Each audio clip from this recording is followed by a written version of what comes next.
Candidates, good luck for the forthcoming national examinations, and also to monitor the completion of the CBC classrooms. And we have commissioned 3 classrooms in this area. I'm speaking from Senior Chief Koinange Girls High School, which is a very important historical school in our country. And you can see the girls in my background. I'm flanked by the head girl here and all the others. That's 1,500 girls. You can see they are extremely ready. I have tried 2 of them, being a teacher myself of the sciences, and they are quite good, ready to go. I wanted to make 1 or 2 pronouncements from here. First of all, we are now at 80% nationwide with regards to the CBC classrooms, and I'm hoping that with the week that we added effective yesterday, we should be able to complete the remaining 20%. So I'm going to urge my officers to multitask, just like they are doing today. And I want to encourage those who have completed to ensure that all the documents for payments are forwarded to Nairobi for payment. There's another policy statement I want to make here today, which is regarding the Akorino sect in our country. I have been seeing many of my children and grandchildren in high school, even in primary school, with the Akorino turban. There is absolutely nothing wrong with an Akorino child wearing an Akorino turban at school.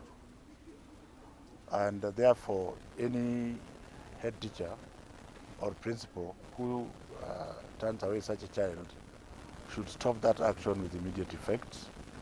Next week we shall issue a circular to all the sub-county directors to ensure that there is enforcement. If we can accept the turban, why not the Akorino turban? If we can accept the Sikh turban, we are not going to discriminate against our Akorino children. As the examination is concerned, first of all, 1, the examination has not leaked. 2, we are fully in control.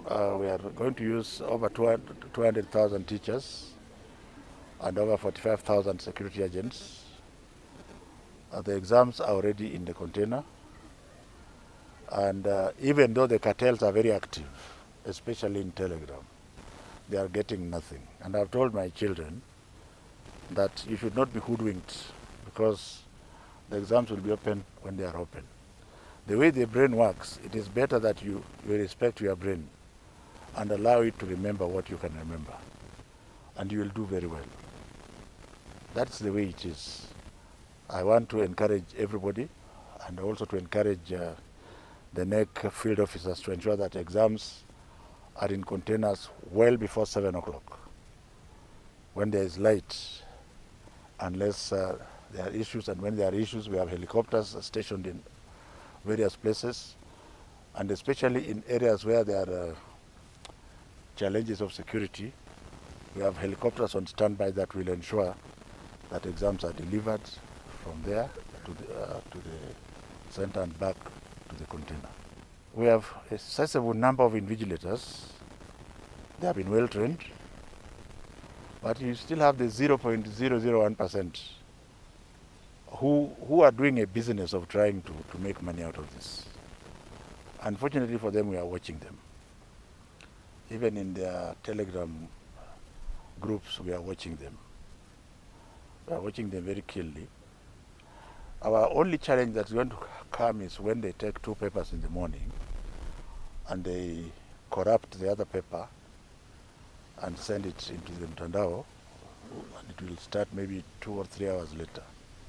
But the child is already in the exam hall, so by the time they give the child the stolen paper, it is actually useless, because we have policemen everywhere. And all that this does is that it confuses the child, and we are able to pick this at NEC, and then we disqualify those exams. We disqualify those results. I think that is the only gap, and it is a very small gap. We are also saying that if the container is near here, there is no reason why the principal should be given the exam 2 hours earlier. They can give the principal the exam with just half an hour to go.